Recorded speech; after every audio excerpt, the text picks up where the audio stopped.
I just put the person in the room, so I'm not sure why we're not seeing him. What up, y'all? Yo, Yo, sorry for the technical difficulties. This is the craziest, coolest setup I've ever seen. Goddamn. This uh, is awesome. Thank you. This is awesome. Thanks for rescheduling with me too. I really appreciate it because I was hoping to get to know y'all, and I'm glad it can work out. Thank you. Absolutely. it's all cool, man. We appreciate you spending time with us today. This is gonna be rad. We're just gonna do our little intro and get set up. Finish this last few steps over here, and we're gonna get started. Whatever works. Cool. Just give me 1 second. I'm trying to pin your guest. Okay. I love the fact that we all have beards. Stupid as fuck. Gotta hide behind something, you know. You know, Yeah. we probably all have like dysfunctional looking chins, and nobody would never know. Hell no. Hell no. My chin is fire. Nah, I got a butt chin. You would never know though. Yeah, you keep that fucking beard. I got a cliff chin. What is it, cleft chin? I don't even know. Not a, You don't like that? I always wanted a Superman chin growing up. Yeah, I like it, but you know, I don't know. It's a little weird, but it is. You know, I still look good with it, but yeah. beard's better. I look like a fucking like a mole rat with no facial hair. And then it'll say, I'm telling you, I don't even recognize myself. I'm like, what the fuck? Who the fuck's in my house? "Oh,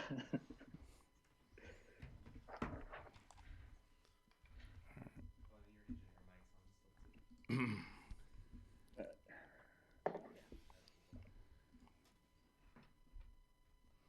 look to I'm gonna play your music now. Okay, cool. Thank you. All right, about to do the intro. I do my ad after you. Just tell me when to do it. After I do mine.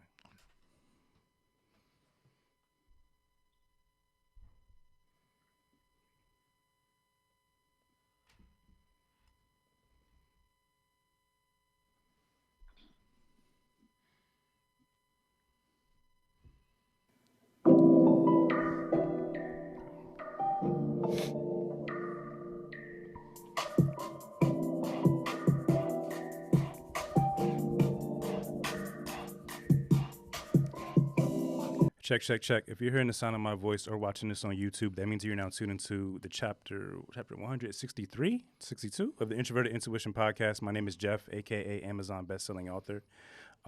As always, I got my brother with me, CR. Say what's up to the people. Yo, what's going on, everybody? It's your man CR908, aka Conscious Rat, BKA Chocolate Rod. What's going on? Before we get into this episode to introduce our really, really dope guest, I just want to remind you that we are sponsored by BetterHelp. BetterHelp is a service that provides online therapy. And with the craziness that 2020 was, the way 2021 is kind of looking for some people, it kind of feels like a sequel. So therapy is definitely a great medium, especially for the comfort of your own home, to maintain your sanity and maintain your peace. And with the link that we're about to provide you, you can go to betterhelp.com/introvert. You can get 10% off your first month to get 10% off your first month of therapy, and use the code introvert at checkout. Again, that's betterhelp.com/introvert. Use the code introvert at checkout. Use that code to get 10% off your first month. And we have another sponsor, CR. Yeah, so for all the people who are doing podcasting for future podcasters, Tandem is a new podcast hosting platform built by podcasters and for podcasters. They offer hosting, advanced analytics, editing services, and a new way to connect with other podcasters. Tandem knows the podcasters want to connect and they know we want to start conversations. They have a real time member chat and it lets you tell all your friends that you heard their newest episode, and it tells them whenever you want to come in and subscribe to one of their new stuff. So visit tandempodcasting.com today. Learn more. That's tandempodcasting.com. Amazing. And we have a special guest with us that I managed to connect with over Clubhouse about maybe 2-3 weeks ago, maybe even a month. I don't remember what the topic of the room was, but I remember I managed to I was in there long enough to hear his pitch and hear his get a feel for his energy, and I definitely followed him from there. And I've been very excited to have him on the podcast. I want to talk about mental health. I want to talk about marijuana, and I want to get to know him a bit. So please introduce yourself to our audience. Oh, we can't Hey, hear. Mike, Okay. BKA Glazer. Cool. Also, I wanted to say it's Better Health, right? That's your sponsor for this app? Better Help, HELP. Better Health. Yeah. So, real talk, before we get into me, my friend just started using them and it's legit. It's real. It helps people. So, if you're listening to this and you're thinking about starting therapy, that is a legit place that people can get help because it's helping my friend and I'm so happy for him. That's amazing. Thanks for sharing that, for real. Yes, seriously. Yeah. And like I mentioned, like we connected over Clubhouse. I guess before we get into everything else and even Clubhouse specifically, I wanted to just know, how are you genuinely? I feel like 2020 for everyone collectively, maybe except for the billionaires, was very, very tough. So I want to know how you are feeling currently coming off that crazy year now into 2021, which is still somewhat crazy, but seems like a bit lighter for some. Yeah. Decent. Reasonable. Okay. You know what I mean? Yeah. Anybody who says the word good, I don't believe. Anyone who says the word great is just trying to get through the day. I'm trying to be honest. I'm reasonable. That's about it. How about y'all? I like that. That's realistic. Absolutely. That's relatable too. Yeah. I think that's pretty much how everyone's kind of feeling in their own way, but they can't really openly express it. Right. Yeah. Like am I sleeping enough? Yeah, as soon as the sun comes back up, I'm going right back to bed. Like, yes, that's when I'm getting my sleep from like 6 a.m. to 1 p.m. Really getting that sound 8 hours. But, you know, we're all trying the best we can. Did I sit in my bathtub and kind of just stare at the drain recently? 100%. 100%. Okay. I mean, you're still here. That's more importantly, and we're definitely glad to have you on the show. Could you just briefly explain to our audience what it is that you do? Sure, totally. So I'm a comedian. That's my career. Also, I do a lot in cannabis and a lot in cooking. So those are kind of my 3 C's: cannabis, comedy, and cooking. Perfect combination. I'm sorry to interrupt. No, that's a perfect combination. You're talking about you're getting high, right? Then you're telling some fucking jokes. Yes. Then you're going in the kitchen and making a master fucking delicious meal. Right. This guy's a fucking genius. Please go on. Keep going. Please. He's a fucking genius. Triple threat. Absolutely. Triple threat. And if I could eat some French fries on stage while stoned. Oh my gosh. You could do that though. Certain comedians have that pull where they could do whatever they want. Yeah, like how Chappelle just smokes cigarettes and doesn't ask any permission. No. Right. Like somebody could have like stage 4 lung cancer in the front row, and he's just like, absolutely. No fucks given. Like, literally. He's blowing O's. That's why he's the GOAT though. That's why he's the GOAT. Which one of those came first? Cooking, cannabis, or comedy? Ooh, good question. Comedy, because I was a real nervous kid who just swam with my shirt on. So I had to do something to protect myself from my feelings. So I just tried making jokes. And then weed came into my life when I was probably about a little too young, if I'm going to be honest, 13, 14. But it helped me be a better me. You know what I mean? It helped me accept my deal, unwrap my own mind. Right. Figure out how I tick and why. And then the cooking part came because I was on a Food Network show called Worst Cooks in America, and it was amazing. I got 3rd place. I was really fucking mad because I'm competitive as fuck. I think I should have won. So I went to culinary school after Worst Cooks in America, graduated culinary school, and then immediately got a job working behind the scenes, cooking and improvising on a Gordon Ramsay show, and like legit cooking and like line cook shit. Wow. And so that felt like vindication for Worst Cooks, even though that show changed my life and I had an incredible time. So I guess that's the timeline for the 3. And now I just try and combine them and have fun with my friends. Dope. I wanted to just mention that I totally relate to how weed affected you. And I did also start smoking weed super early.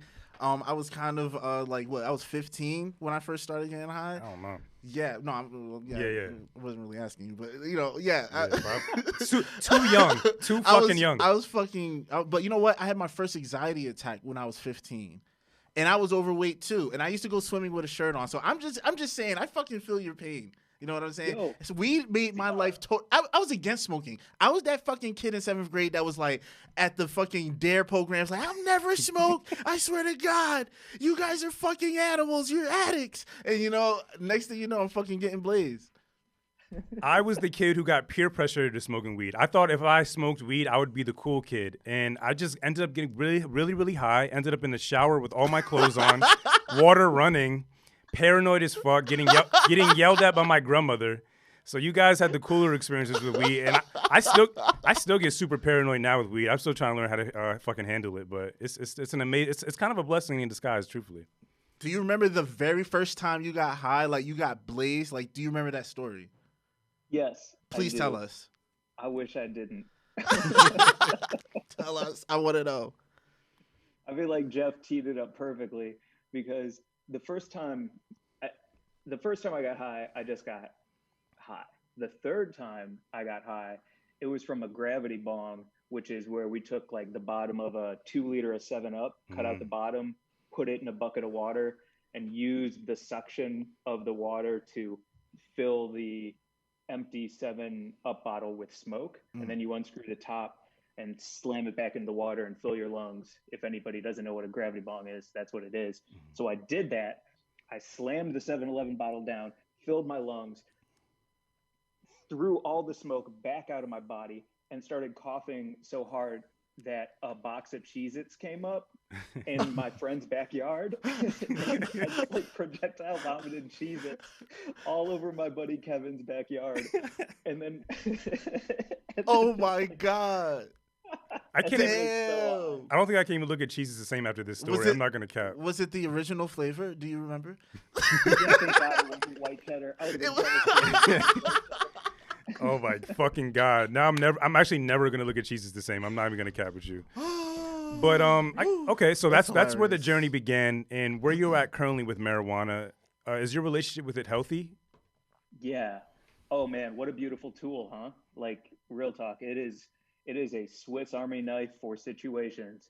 I think there's a perception of me that I'm high all the time, because as my public figure grows, especially in cannabis, and I'm, on Snoop Dogg's website as a power player, or I'm in Forbes, or I'm in Rolling Stone. There's or when I did BuzzFeed High Guys videos, there's a perception that I'm high all the time, and that doesn't really bother me. But it is important that people know that I'm also not high all the time. Right. Like, you know what I mean? It's Yeah. set and setting, just like anything else. So end of the night, when I'm watching stupid complex sneaker videos, you better believe I'm eating an edible. Like, what else? Right. You got to actually watch when they get through one of those. I'm not gonna lie.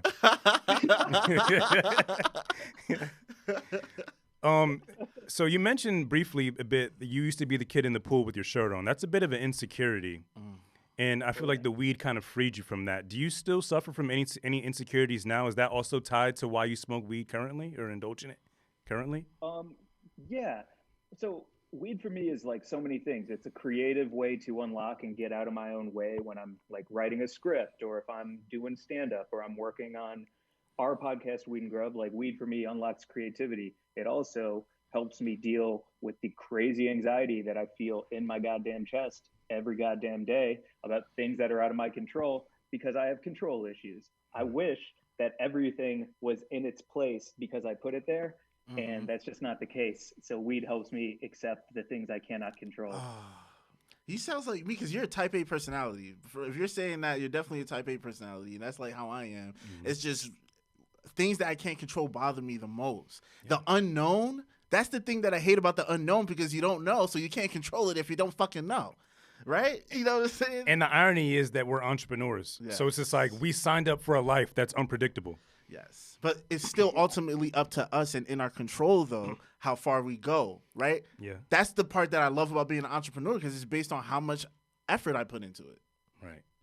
Yeah, but let me ask you all a question on that, because I'm so glad we're talking about entrepreneurial, whatever, you know what I'm saying. We got you. When you're putting all this work and all of this effort into these things that you believe in, but ultimately it's up to investors, sponsors, your fan base, how do you, I don't know if get over is the right word, how do you grapple with success and failure, or somebody saying no to you and you being like, fuck, are you crazy? How could you say no to me? I'm brilliant. Like, how do you deal with that stuff? For me, I kind of go back to who I was before I wasn't doing any of this, where I wanted the opportunity to even be doing anything. So now that I'm here, I kind of feel like I've subconsciously accepted the fact that there'll be wins and there'll be losses because I come from a place where I had an opportunity to have neither of one of those. If that makes sense. Mm-hmm. Like I came from nothing. Now that I have something, I'm aware that I'll have nothing sometimes, and I'm aware that I'll have something sometimes. So the wins and losses don't really affect me. It's kind of just more so the timing of when those wins and losses may occur. I'm really big on timing. I acknowledge the invisible clock of time a lot, and I really do fear the end. I don't acknowledge it really as closely as I probably did when I was more depressed, but I do have acknowledgement of that invisible clock. So timing is really the main thing that stresses me on my entrepreneurial journey. For me, dealing with the failures and the no's, because I'm also a musician outside of podcasting. There's a whole lot of fucking no's when you're doing music. So for me, it was just knowing that the people back home and people that I know are inspired by the fact that I'm even doing something that they're not doing. They're not taking a chance on their dreams. Like, I know a lot of people who are playing it safe. You know what I'm saying? People who are not, living their dreams, or even, because you know what? You have to fail in order to succeed. I understand that already. I've read so many fucking self-help books, watched so many fucking documentaries. It's so imprinted in my mind that every time I fail, I'm getting closer to success, that I don't give a fuck anymore. I'm just smiling at failure like, hey, motherfucker, see you, you're here again. You know what I mean? Like, it's just, it is what it is. Yeah. I mean, yes, I get frustrated. And to me, I always say emotions are the hardest part of life. They really are. And I do get frustrated sometimes, and there are days where I'm just like, yo, fuck this shit. I don't want to do this anymore. But then I'm like, what else am I going to do? Right. What else am I really going to do? Like, I don't really care for money. I do things for money, of course, but that's out of survival and because I want to, take care of my family. But I really do what I do for the love because it makes me happy. Right. As long as it makes me happy, I don't give a fuck how many times people tell me that I suck. You know what I'm saying? Like, I need this shit. I need it. And That's beautiful. Damn. yeah, I need like one of each of you on my shoulders. Like I need a fly us out. Fly us out. we're easy. We're easy. That was a good plug. Good job, Jeff. Maybe he'll do it. But okay, so this is really interesting to me. You're an anxious person, but you're also a comedian. You willingly placed yourself on stage, opening yourself up to criticism live. How? Yeah. How do you get through a night? How do you get through a set? Because I'm a kinky motherfucker. I love self-sabotage. Come on. He's an That's emotional hot as masochist. hell. Yeah, I get emotional.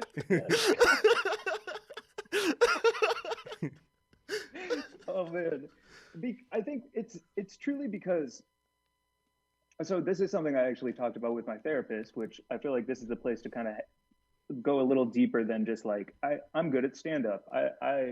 I'm proud of the work I've done in comedy as a writer and performer. But for real, the reason I got into stand-up was because I could be loved by everyone on my terms in a setting that I completely control.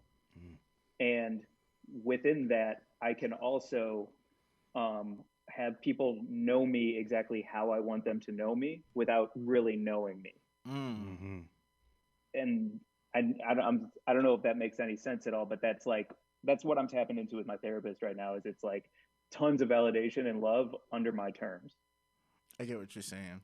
You don't want to have to compromise who you are in order to get that love. You want to be who you are and receive that love without having to step outside of that.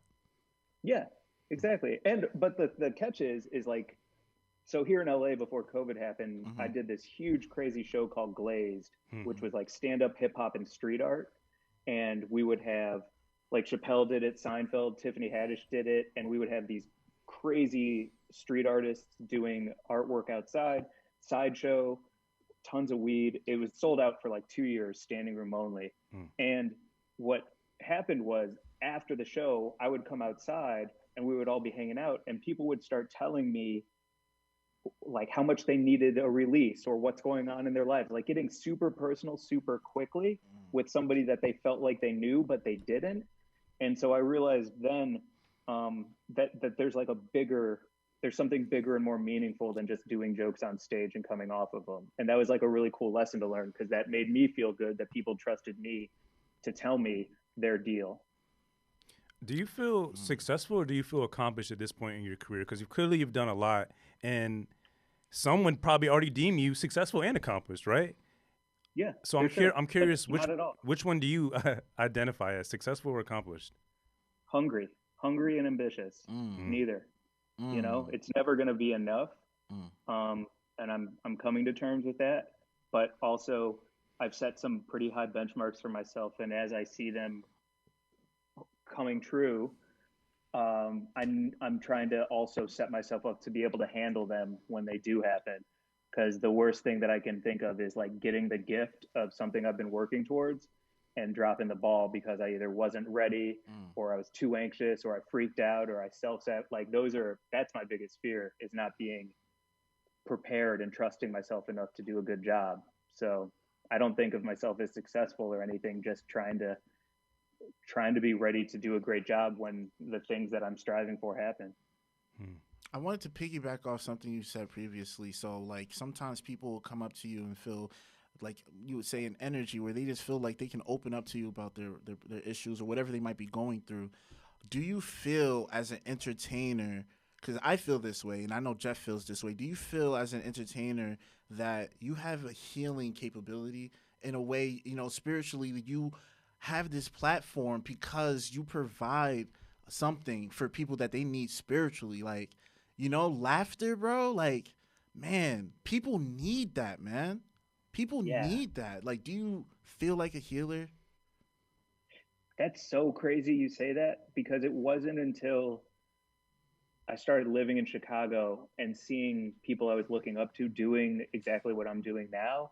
And fuck, man, they were filling my heart every single night I was watching them perform. Mm. And it's crazy because when I listen to certain music, it does that for me, but I never Mm-hmm. equated it with what I do. It was Mm-hmm. always like removed because I was Mm-hmm. too close to my own shit. Mm-hmm. So, like, you know, I can't wait to hear your fucking music and have that fill me up and be like, damn, this is exactly what I needed on this walk around my neighborhood looking at Mm-hmm. dogs. Perfect set, perfect, perfect, perfect. So Ab- yeah. What Absolutely. about yourself? Yeah, I feel like a healer. Like, that's what makes me do what I do. It's like my music isn't just like I'm trying to make a hot song and get famous. It's not that. I literally put my heart into every lyric. I write all my songs. I choose all my instrumentals, and it's to make you. I literally want to strike and provoke emotions out of you. I'm either gonna make you happy, make you feel inspired. I'm gonna make you feel something. You know what I'm saying? I forgot where I heard this, but somebody told me they might not remember what you said, they might not remember what you did, but they'll always remember how you made them feel. Yep. And once I heard that, I was in college when I heard that for the first time. I said, I'm gonna live by that because that's so fucking true. It's Hmm. so true. I just want to make you feel something. That's it. I do think about comedians in a different light, probably than most. I do feel like I identify comedians as like the superheroes of the world because their only job, their mission is to really make people laugh, right? Coming off of what probably was the craziest years of our life, there were still some really entertaining comedians dropping stand up and doing sketch comedy, whatever. Andrew Schultz, I think of specifically, Mm-hmm. and that's just what you guys do. And I don't. It's never really. It's the most selfless job I think ever. Would you agree with that in any way? I don't think it's selfless because I need it and Mm. nobody's asking me to do it. Like, like nobody's out here. Honestly, like, I mean, I think maybe Andrew Schultz is a good example of somebody who like had to do it for themselves their way to get everybody else to see how good they already knew they were. Mm. And so just if you don't have that and you're not doing it for you, then you're never going to be able to give for somebody else. Or if you do give without doing it for yourself, you're going to be drained like that. Hmm. Because where are you filling up your fucking pitcher from, if not from yourself and your own life? If you give without getting anything in return, you're going to be an empty husk so fast. Hmm. Damn, that's the truth. Absolutely. It's the truth because I can say that you know, people who are the nicest people, the most generous people, like we do it because it gives us a sense of value, gives us a sense of purpose. Hmm. It is for me. I'm not gonna lie. The reason I'm a good person, the reason I love helping, the reason I'm this way is because it makes me feel fucking amazing about myself. It boosts my self-esteem and my value to know that I'm trustworthy, to know that I'm loyal, that I'm generous, and that I genuinely care about my fellow human being. Right. That shit makes me feel amazing. It's really because of how it makes me feel, so I can relate to that. Absolutely. I think, yeah, I'm actually noticing the parallels and the similarities between music artists and comedians. I never really saw it till literally tonight. Kind of crazy. I started realizing it when I read Kevin Hart's book. Mm. Yeah. Oh, how is that? That book, yo, read it, bro. His life is fucking hilarious. Like, his real fucking life is just crazy, like from childhood to adulthood.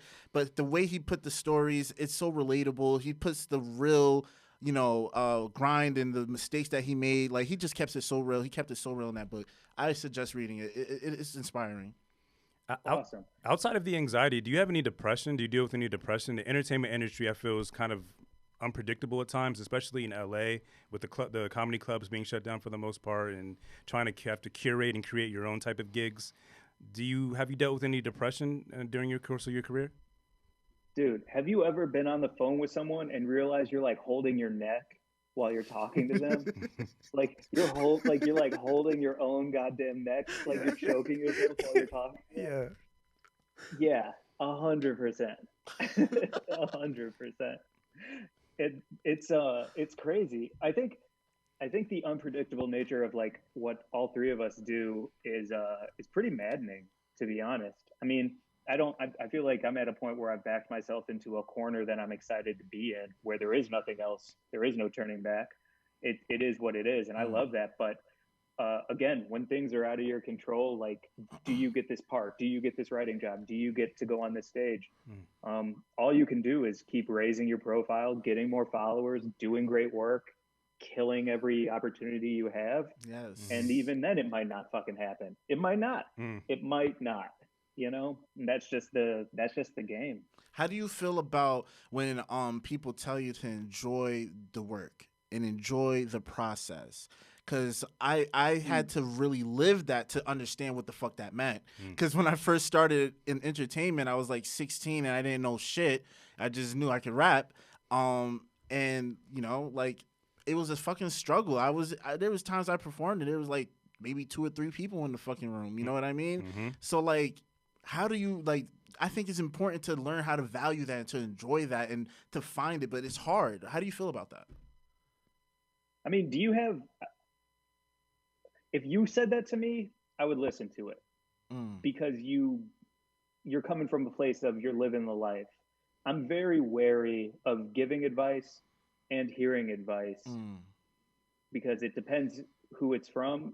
I've got a very tight circle. I try and keep my circle as tight as possible at all times, because then I'm able to like give and get with people that I know I trust. But outside of that, I'm always really wary of people saying like you should enjoy it or just relax or don't work too hard. Like if you don't know, you don't know, and that's okay. And I know you're just trying to help, and it's coming from a place of love. But I'm wary of it because we just don't know each other's lives well enough, Yeah, I try my best to not let the advice from someone who doesn't do what I do dictate my journey.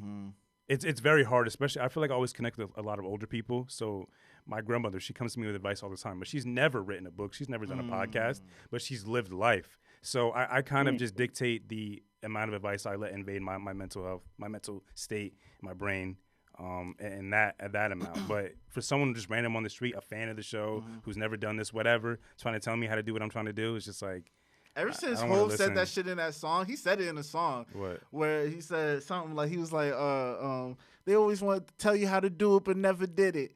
Ever since he said that, I'm like, yo, this nigga's the GOAT. I'm like, yo, this is the realest shit ever because it's so true. Right. Ever since I heard that line, I kept seeing it my entire life. People who don't do what you do always try to tell you how to do it.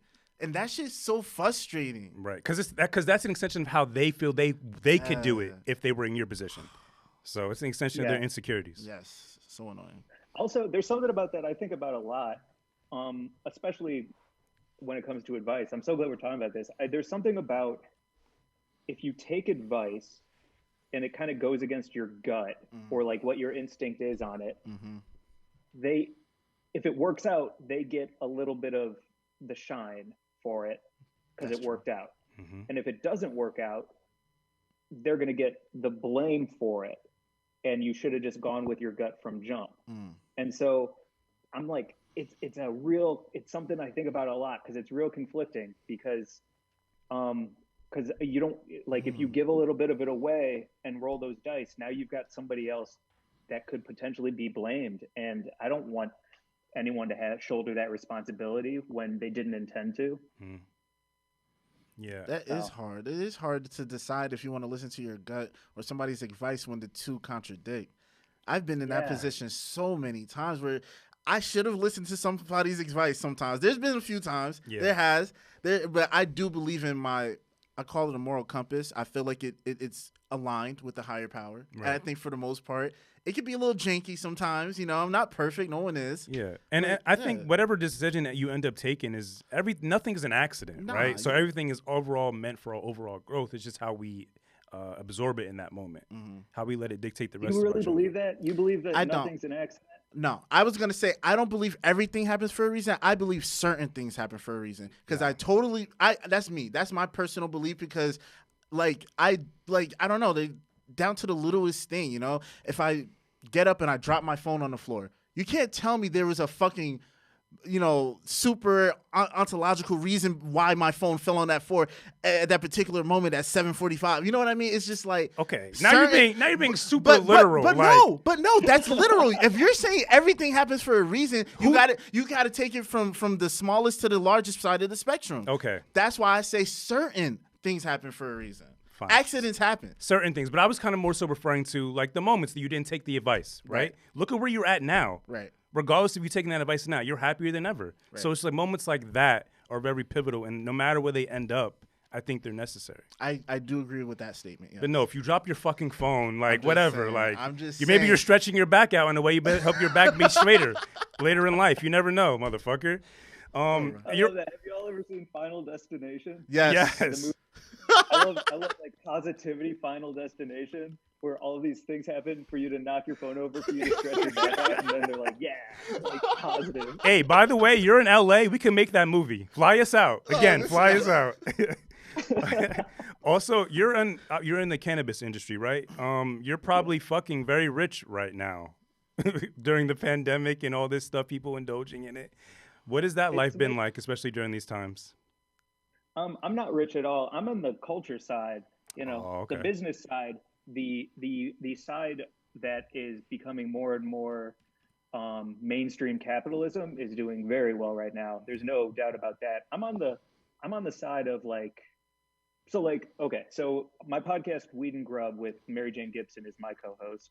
She's an incredible artist, actor, writer, and we're going to be at South by Southwest this year. And the name of our podcast for that panel is called Using Art and Entertainment to Destigmatize Cannabis. And our guests are an incredible drag queen named Laganja Stranja and an incredible hip-hop artist named Open Mike Eagle.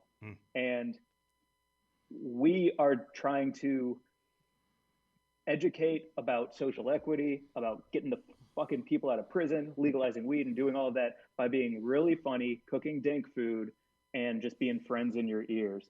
So it's not a lucrative lifestyle, but it's an important one because we're reaching people that wouldn't be reached otherwise. And we can put those people who are making a shitload of money, mostly older white dudes, on blast and make sure that they're held accountable so they don't just like run away with the bag to their yacht in Milan. They couldn't, that'd be a land yacht, but you know what I mean. Yeah.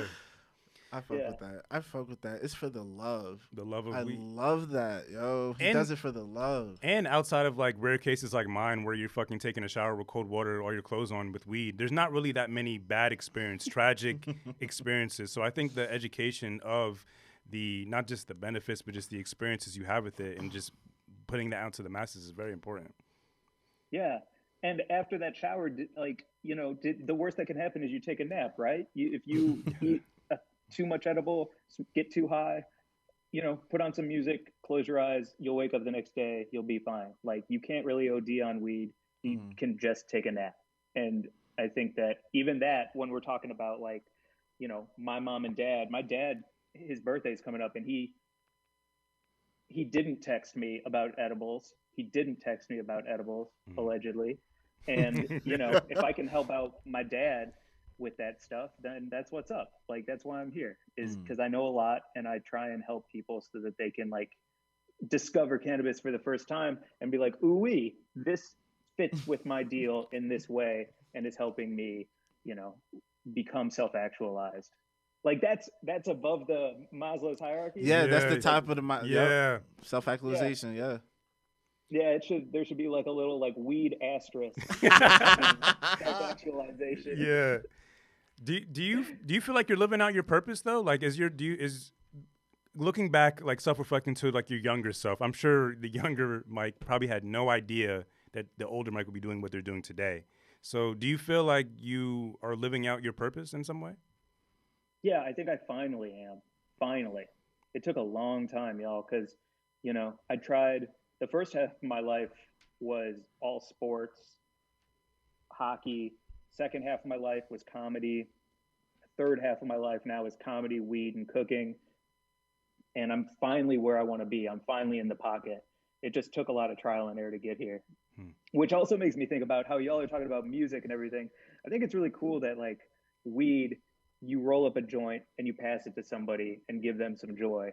Cooking, you cook up a dish, you pass it to somebody and give them some joy. Comedy, you say a joke, pass it to someone, they get a laugh. Music, you cook up a song, hand it to somebody's ears. Like, it's this reciprocal process, Yes. and it's all the fucking same at the end of the day, and I love that. Yes.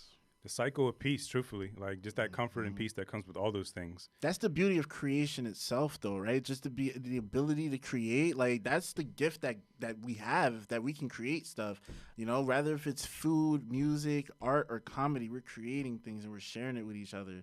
Yeah, that's the beauty. And I think that's why I truly believe creators are just like, I don't want to get too deep with this, but it's like I kind of feel like we're just like the aliens of the planet. Like not everyone has the ability to do what we are doing. That is a fact.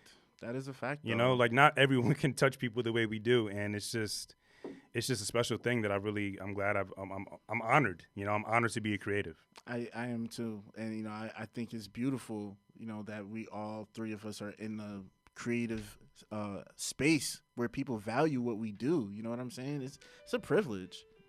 Right. Yeah. Well, when you two started this podcast, did you start it because you were having discussions that you felt like needed to be shared with more people? Like, how did this come together for both of you? Because it seems like now you two, the chemistry, y'all are in the pocket as soon as you hit go. So how did it all come together for you? First of all, I appreciate you noticing that and highlighting that. That really means a lot because we didn't have to work for it. It just kind of came to us. I started this podcast because I was honestly just depressed and I needed an outlet to express myself without any fears or judgment. So the podcast's purpose is literally to provide an escape for people who suffer from depression and anxiety, the way podcasts work for me. It's just an extension of that. And I brought CR on, and you could tell it like so. He started the show on his own. He went through a number of different co-hosts. He brought me on as as an interview, and he was interviewing me for my music or whatever. And you know, we got good reception from that episode. And he said, you know, I got an opening for a co-host, man. Like, you know, and we know each other from a job that we had like years ago. Yeah, we hated this job, Mike. It was horrible. It was like in the warehouse. It was dusty. I felt like I was getting mesothelioma. Like it was horrible. Yeah. But anyway, it was horrible. So he needed a fucking co-host, and so I said, yeah, I'll do that shit. I wasn't really big on podcasts before that, and then I thank God that he brought me into this because it gave me a place of just, I don't even know how to explain it. I just love to talk to this mic, talk to people. It made me a professional conversationalist. It made me perfect my diction. And I just love fucking talking now. Like, right. And it really did change my life. And it became therapy. Coming here every week for the past 2.5 years has done so much for my life, bro. Like, mentally. Like, I need this shit. That's awesome. Yes. Oh. Uh-oh. You got a special guest. Somebody's hungry? Yeah, well, actually, I know what it is. This is so crazy. We can do it, though. So that's Archie the dog. Shout out to Archie protecting us. I just got, can I do a plug on here for something? Because it just got delivered, probably? Absolutely. Yes. This is your time. Cool. Yes.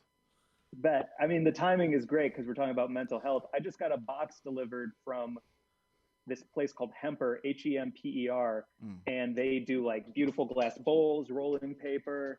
It's all the accessories you need to get high. And they were like, "Yo, do you want to check out one of our gift boxes? Thank you for protecting me, sir."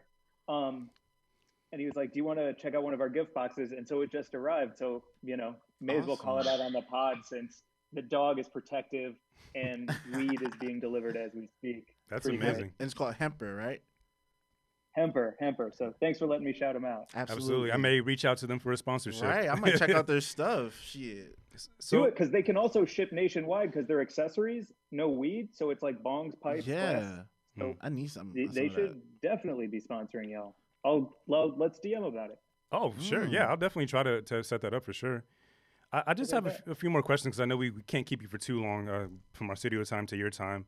I was just curious, like, what is the hardest part about doing comedy? Is it the creation of the jokes? Is it the crowd interaction? Is it the confidence that we get on before getting on stage? Like, what's the hardest part in your opinion?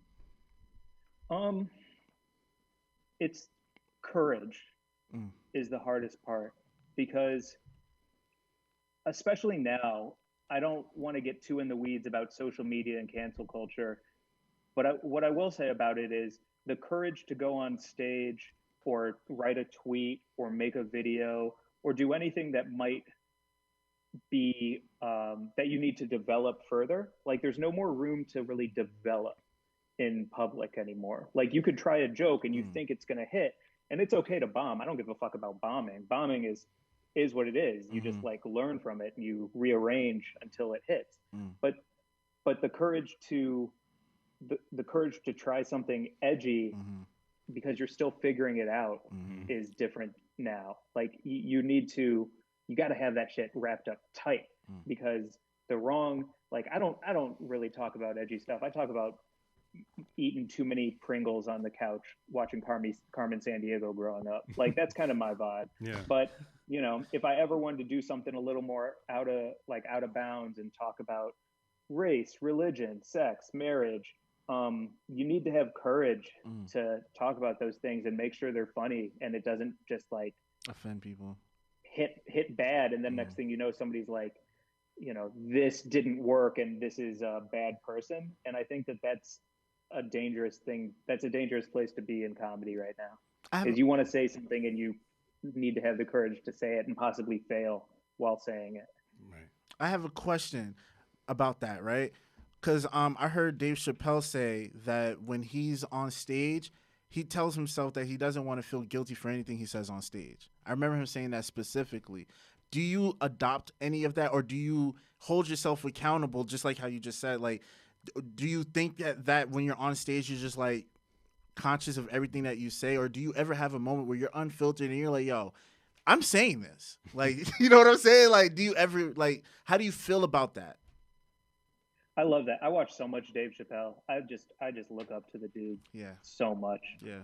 Especially his stuff right now where he's just sitting on a chair, just talking, sharing how he feels Yes. and still being so funny. Like, God damn. It's a genius. It's another level of confidence where instead of like Chris Rock, old Chris Rock prowling the longest stage in the world, it's like a football fucking field that he's walking back and forth on. Right.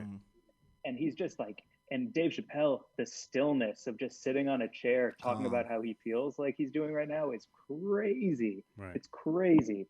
I forgot the question because I got excited about it. So I was just basically asking, like, how do you feel about that mentality that when you're on stage, anything you say, you're not going to allow yourself to feel guilty? Do you adopt that, or do you not feel that? That's the first I've ever heard of that. I without thinking hard on it, I love that and I agree with that. One time I sold one of my jokes to a huge comedian, and it was a joke that I was kind of tired of anyway, and I wasn't performing it well anymore because I was just over it. But when I sold it to this dude, like a little piece of me left, like a little part of my soul hurt because it was something I worked really hard to create and tried to make, a perfect piece of art. And as soon as it wasn't mine anymore, like the money, it felt great to pay my rent with money from my mind, Mm. but it still hurt because it was no longer mine. And so, in thinking about that Dave Chappelle quote, like, you want to make sure that you have the courage to never like let those pieces of your soul leave, because it's a terrible feeling. So that's the closest I can relate to what you just said. Okay. I've never heard of someone selling jokes. Do you patent it and then it's yours? Like, how does that work exactly? That's crazy. That's like selling lyrics and writing for people. Word. That's different. Yeah. I didn't know that. How does that work? I'm learning about this trade. Yeah, I mean, yeah, that's exactly it. It's just like sitting in the studio and like writing on Drake's album or Beyonce or anybody, Yeah. stuff like that. It's the same thing, you know. And some people will let you be in their liner notes, and some people won't. It all depends. And you know, I mean, that's more into like that's a longer, more boring industry talk. But at the end of the day, yeah, like I love writing for people. When I wrote for Night of Too Many Stars on HBO, I wrote for Jon Stewart, Paul Rudd, Sarah Silverman, Colbert, Chris Rock. Like, Nice. it was Robert De Niro. Like, it was Whoa. crazy. And Nice. that felt great because now I'm writing words for them that they're saying and they're getting laughs. Yes. And that's great. But when it's like, if it was like your song, CR, and I was like, I want that song, and you spent a year working on that song, and then next thing you know, you hear it on the radio with somebody else's like name on it, like that shit, that just hits it a little bit differently. Every time I hear it, I'm gonna feel that pinch in my heart. I'm just gonna be like, God damn. Yeah. You know? I'm learning so much. Like I feel like probably someone has used a joke that I have. I could probably sue them. Like I need to check the He's tapes. thinking about lawsuits. Yeah, I want some money, man. No stimulus coming. I need some fucking money. Go ahead. We gotta, anything we do on here, we gotta say TM after every single sentence. Maybe We gotta cover our tracks, guys. Is a goal of yours to kind of be like a Kevin Hart and be like a big arena type of thing for your comedy, or you strike me as the type who's the opposite? I see you shaking your head, but you struck me as that type before that. So I just was curious. Yeah, no. I mean, it's crossed my mind to like do arenas or something like that, but it's never been my goal. I love being on camera, and I'm good at acting and improvising and hanging out with other people, having a good time. I'm good at stand-up. I'm good at writing. I've always wanted to create my own show and show run. I usually lead from behind, I think, more than I actually take center stage. Like on Clubhouse, I think like it's a positive and a negative, but I sit in the cut way too much. And then I'll say like one or two things because I actually have something to say. Mm-hmm. And so sometimes there's more power in that. And that's kind of my vibe is I'd rather say like 6 things and have them hit hard than be the center of attention and, you know, really like take the room over. That makes me mad uncomfortable. Yeah. I respect that. Yeah, Clubhouse is it's a weird place. I feel like I've actually seen rooms of comedians just doing jokes in there. Would you ever do some shit like that? Hell no, absolutely not. Like, there is an audience. Right. I mean, I'll like riff. I'll do something like this where we're just riffing and coming up with like positive final destination. Like, I'll do that. That's the name of the episode, by the way. Positive. That's seriously the name of the episode. That's awesome. Yeah. I guess my final question for you, truthfully, is I just want to know what is next. Like, you've done a lot in your career thus far, a lot, based off what I've researched and what you've told us a bit tonight. But what is next for you, Mike? Small term business wise, South by Southwest with Weed and Grub, we're really proud to be part of a track called Changing the Entertainment Landscape, and being a podcast about comedy, cooking, and cannabis, and to be seen as entertainment and changing that landscape is a huge honor. I've got some things I can't talk about, but I'm excited to post some pictures about on Instagram as soon as they drop. And until then, I'm just gonna not say nothing on nothing. And don't let us ruin your bag. We won't do that here. And then Mary Jane and I have developed a bunch of recipes for some really cool companies like Satori Chocolates, Lagunitas, High Five Hops. We made nachos. So we're working on a cookbook that will hopefully, you know, get some traction, get some legs, because there's not that much good weed and food content out there, if I'm going to be honest. It needs to be cultivated. A lot of it, like, Like we already have Chopped. Why do I need a weed cooking competition show? We already have Chopped, and Chopped is dope as fuck. Right. I don't care about adding weed to it. I need different content than that. So I'm just trying to make like funny, cool stuff that has to do with cannabis, so that people, so that it's not so serious. Weed's pretty serious right now, y'all. 'Cause it's Yes, I getting federal. agree. Yeah. Oh Getting my serious as fuck. god, Yeah. serious as fuck. You know they just legalized it out here in Jersey. Yes, Yeah, congrats. Yeah. yeah. I'm fucking stoked about it. Yeah, the Governor Murphy just signed that bill for the recreational use. Yeah. As soon as that ink hit the pen, I was lighting up. I think I'm about to start smoking. I'm about to start smoking consistently again now. When I saw that, I got the itch to start smoking again consistently. Yeah. So lastly, we have a segment on this podcast called "Don't Sleep," where it's basically we recommend something to the audience they shouldn't sleep on. It could be something as simple as something you had to eat recently, or it could be something a bit more deeper and inspiring. And I'll start, I guess. Just don't sleep on the possibilities. I genuinely didn't think I would be able to get you on the podcast. You know, initially when like the normal people, we see that blue check on Instagram, it's like, yo, they're unattainable. Even though you followed me from Clubhouse and I reached out and you responded, I really was still a bit nervous because I was genuinely interested in having you on, and I'm really appreciative that you're here. So just don't sleep on the possibilities because everything is possible if you just try. Do you have anything? I would just say, don't sleep on the power of creation, man. Don't take it for granted. You know, we all have the ability, but so many of us really get to cultivate it and, you know, get a platform where we get to create and share our creations with the world. So if you're a creator, I don't care what the fuck you're creating. If it's art, if it's music, if it's food, if whatever, just do it well and share it with the world. Nothing pisses me off more than a creator who doesn't share their work. Put that shit out, man. Let people see your shit. Let people hear your shit. Let people be inspired by you. Don't sleep on yourself. Do you have anything, Mike, people shouldn't sleep on? That's awesome. I'll say three things. First thing is I'm going to follow y'all back. I didn't follow you back because I was like, I don't know. Are they going to be fun? Is this going to be chill? And this is one of the best times I've ever fucking had.